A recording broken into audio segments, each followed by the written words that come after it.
بسم الله الرحمن الرحیم۔ السلام علیکم ورحمۃ اللہ وبرکاتہ۔ پیارے پیارے اسلامی بھائیوں، اسلامی سال کا پہلا مہینہ محرم ہے۔ اس ماہ مبارک کی حرمت یعنی تعظیم کی وجہ سے اسے محرم کا نام دیا گیا۔ اللہ پاک نے اسلامی سال کا آغاز محرم الحرام کے بابرکت مہینے سے فرمایا اور ہمیں اس میں اجر و ثواب اور خیر و برکت کے کثیر مواقع عطا فرمائے۔ بندہ مومن کے لیے اپنا پسندیدہ بندہ بننے کی راہیں کھول دیں تاکہ سال کے شروع ہی سے بندہ اپنے رب کے قریب ہو جائے اور توبہ کرے تو اس کے گناہ بخش دیے جائیں۔ نیکیوں کا اثر بندے پر سال کے اختتام تک رہے، حتیٰ کہ سال کا آخری مہینہ ذی الحجہ کا ہے یہ بھی عبادت میں گزرے۔ امید ہے کہ اس کے لیے پورے سال کی اطاعت لکھی جائے، کیونکہ جس کے عمل کی ابتدا اور انتہا عبادت پر ہو تو وہ اس حکم میں ہے جو دونوں وقتوں کے درمیان بھی عبادت میں ہی لگا رہا ہو۔ عبادت میں گزرے میری زندگانی، کرم ہو کرم یا خدا یا الہی۔ سامعین کرام، محرم الحرام کی فضیلتیں بہت زیادہ ہیں۔ ایک شخص حضور نبی کریم صلی اللہ تعالی علیہ وسلم کی بارگاہ میں حاضر ہوا اور عرض کی، یا رسول اللہ صلی اللہ تعالی علیہ وسلم، رمضان کے علاوہ میں کس مہینے میں روزے رکھوں؟ تو پیارے آقا صلی اللہ علیہ وسلم نے ارشاد فرمایا، اگر تم نے رمضان کے بعد کسی مہینے کے روزے رکھنے ہو تو محرم کے روزے رکھو، کہ یہ اللہ پاک کا مہینہ ہے۔ اس مہینے میں ایک دن ہے جس میں اللہ پاک نے ایک قوم کی توبہ قبول فرمائی اور دوسروں کی توبہ بھی قبول فرمائے گا۔ حضور صلی اللہ تعالی علیہ وسلم نے ارشاد فرمایا، ماہ رمضان کے بعد سب سے افضل روزے اللہ پاک کے مہینے محرم کے روزے ہیں، اور فرض نماز کے بعد سب سے افضل نماز رات کی نماز ہے۔ اور آگے حضرت سیدنا ابو عثمان نہدی رحمۃ اللہ تعالی علیہ فرماتے ہیں کہ صحابہ کرام 3 اشروں کی بہت تعظیم کیا کرتے تھے، یعنی کہ 3 مہینے ایسے ہیں جن کے 10 دن میں صحابہ کرام بہت تعظیم و توقیر کیا کرتے تھے۔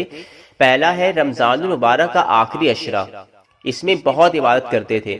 دوسرا ہے ذی الحجہ کا پہلا اشرہ، یعنی کہ ذی الحجہ کے شروع کے 10 دن، اور تیسرا محرم الحرام کا پہلا اشرہ، یعنی کہ محرم الحرام کے بھی شروع کے 10 دن۔ پیارے پیارے اسلامی بھائیوں، اس مبارک مہینے میں 10 محرم الحرام کو خصوصی اہمیت حاصل ہے۔ اسے یوم عاشورہ کے نام سے جانا جاتا ہے۔ 10 محرم الحرام کو عاشورہ کہنے کی ایک وجہ یہ بھی ہے کہ اس دن اللہ پاک نے 10 انبیاء کرام کو اعزاز و اکرام سے نوازا۔ یوم عاشورہ کو انبیاء کرام علیہ السلام سے خصوصی نسبت حاصل ہے۔ یوم عاشورہ کو حضرت سیدنا موسیٰ کلیم اللہ علیہ السلام کی مدد کی گئی اور فرعون اور اس کے پیروکار اس میں یعنی دریائے نیل میں ہلاک کر دیے گئے۔ حضرت سیدنا نوح نبی اللہ علیہ السلام کی کشتی جودی پہاڑی پر ٹھہری۔ حضرت سیدنا یونس علیہ السلام کو مچھلی کے پیٹ سے نجات ملی۔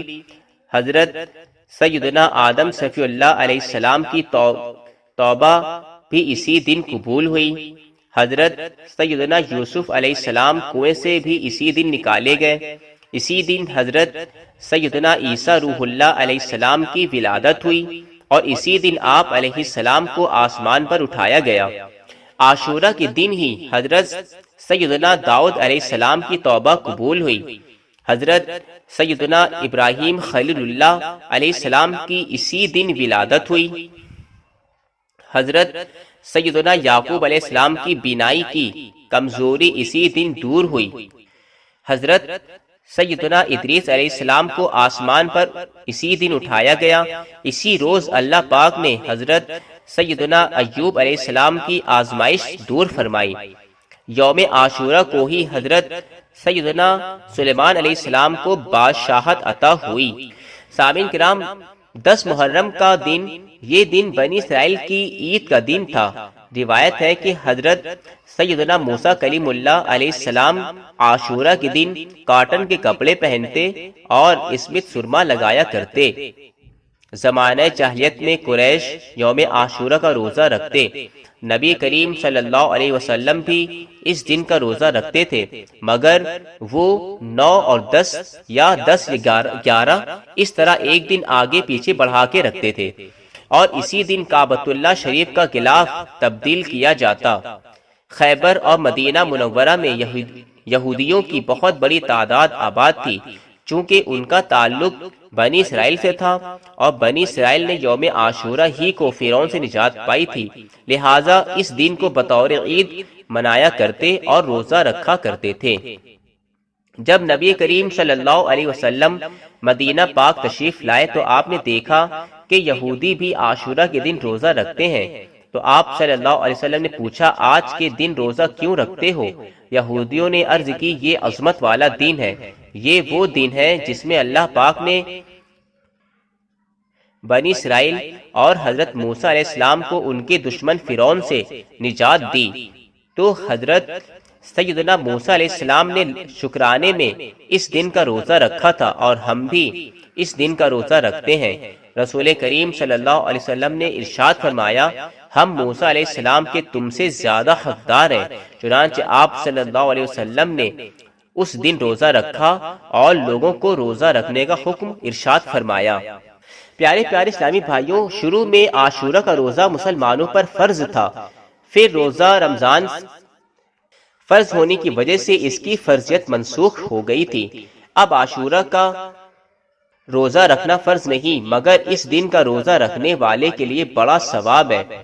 2 فرامین مصطفیٰ صلی اللہ علیہ وسلم ہیں، مجھے اللہ پاک پر گمان ہے کہ عاشورہ کا روزہ 1 سال پہلے کے گناہ مٹا دیتا ہے۔ دوسرا، عاشورہ کا روزہ 1 سال کے روزوں کے برابر ہے۔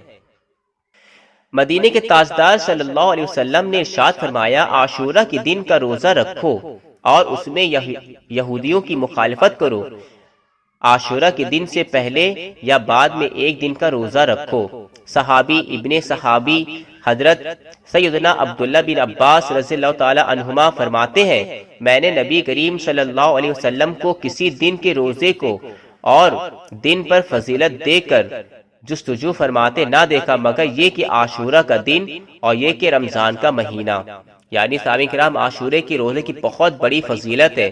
ایک عالم صاحب کو خواب میں دیکھا گیا، دیکھنے والے نے حال پوچھا، فرمایا 60 سال تک عاشورہ کا روزہ رکھنے کی برکت سے میری مغفرت ہو گئی۔ ایک روایت میں یہ ہے کہ عاشورہ اور 1 دن پہلے اور بعد کا روزہ رکھنے کی برکت ہے۔ پیارے پیارے اسلامی بھائیوں، عاشورہ ایسا مبارک دن ہے کہ انسان تو انسان، چرندے پرندے حتیٰ کہ وحشی جانور بھی اس کا احترام کرتے ہیں اور اس دن کی تعظیم کرتے ہوئے روزہ بھی رکھتے ہیں۔ سامعین کرام، یوم عاشورہ اور محرم کے بہت ہی زیادہ فضیلتیں ہیں، اور اس فضیلت کے ساتھ اس میں بہت سارے ایسے واقعے بھی ہوئے ہیں جن سے ہم لوگ غمگین ہو جاتے ہیں۔ سب سے پہلے تو 1 محرم الحرام کو اسلام کے دوسرے خلیفہ حضرت عمر فاروق اعظم رضی اللہ تعالی عنہ کی شہادت ہوئی تھی، اور اسی مہینے میں شروع کے 10 دنوں میں حضرت امام حسین اور ان کے ہمراہ لوگ شہید ہوئے تھے، جو کہ ہمیں اس مہینے میں چاہیے کہ ہم عبادت الہی کے ساتھ ساتھ ایصال ثواب بھی کریں، اور حضرت امام حسین اور تمام ان کے جانشار جو اس کربلا کے میدان میں شہید ہوئے تھے ان کے نام سے ایصال ثواب کریں، اور خود ہم اپنے نامہ اعمال کو بھی اچھے سے پیش کریں۔ اللہ رب العزت کی بارگاہ میں دعا ہے کہ وہ ہم کو نیک عمل کرنے کی توفیق عطا فرمائے۔ السلام علیکم ورحمۃ اللہ وبرکاتہ۔